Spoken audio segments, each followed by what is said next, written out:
Welcome, dear listener. Close your eyes, take a long, gentle breath in, and slowly exhale. Tonight, let me take you far away, to a quiet little town wrapped in a blanket of stars and softened by the hush of ancient trees. A place where the nights are never truly dark, because of one gentle soul. This is the story of the Lantern Keeper of Willow Town. Once upon a time, nestled between low-lying hills and a shimmering lake, sat a small town hidden from the fast world. They called it Willow Town, not for the trees, although there were many, but for the way life moved there, softly, like a willow swaying in a breeze. In this town, the streets were cobbled with smooth stones. The houses were painted in faded pastels, each one with wooden porches that creaked sweetly at night. There were no clocks in the town square, and the townsfolk liked it that way. Time wasn't something they chased. But what made Willow Town truly special was that it never had streetlights. Instead, it had lanterns. And only one person knew how to light them. Her name was Maribel. Maribel was the Lantern Keeper. She was not old, but carried the quiet wisdom of someone who'd watched many stars rise and fall. Her hair was silver blonde, always braided down her back. Her hands smelled of cedar and beeswax, and wherever she walked, it felt like the world slowed down to greet her. Each evening, just before twilight kissed the rooftops, Maribel would set out with her lantern stick, a long pole with a small hook, and her satchel of freshly trimmed candles. One by one, she'd light the lanterns. Each lantern, hand-blown from frosted glass, had a story. Some were shaped like tulips, others like moons. The children of Willow Town would sometimes guess which lantern was their favorite. They'd wave to Maribel as she passed, though most were already yawning by then. You see, if something magical happened when the lanterns were lit, they didn't just glow backslash. They whispered stories. No one really knew why or how. It was just the way of things in Willow Town.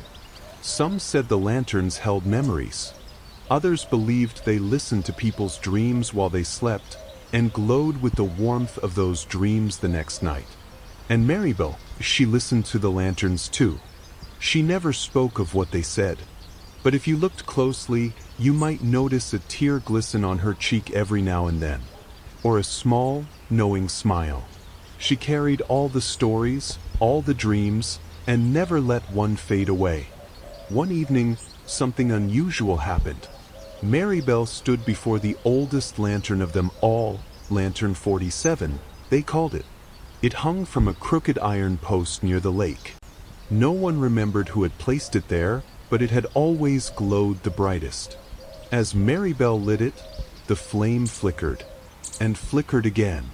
The light wavered, then surged with a burst of golden warmth, brighter than usual. Maribel tilted her head, listening.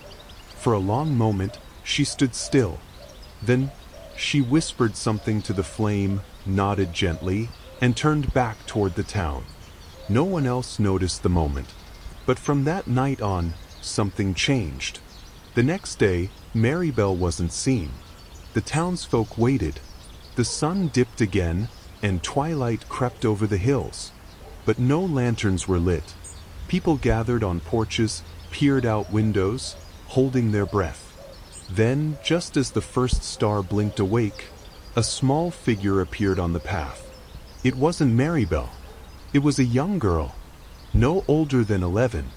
She wore a woolen shawl and carried the lantern stick. Her hand shook as she reached up and lit the first lantern.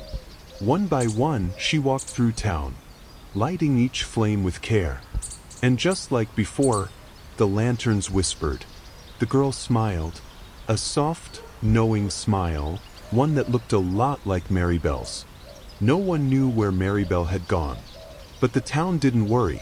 Not really, because every lantern still glowed. Every dream still hummed in the hush of night. And the girl, she walked like the world knew her. Some say she was Maribel's granddaughter. Others say she was just chosen. But in Willow Town, stories don't need endings. They live in the glow and drift gently into dreams.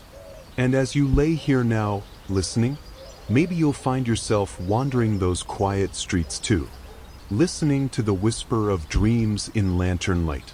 Maybe one of them is yours. Sleep well, dream deeply, and may the lanterns light your way.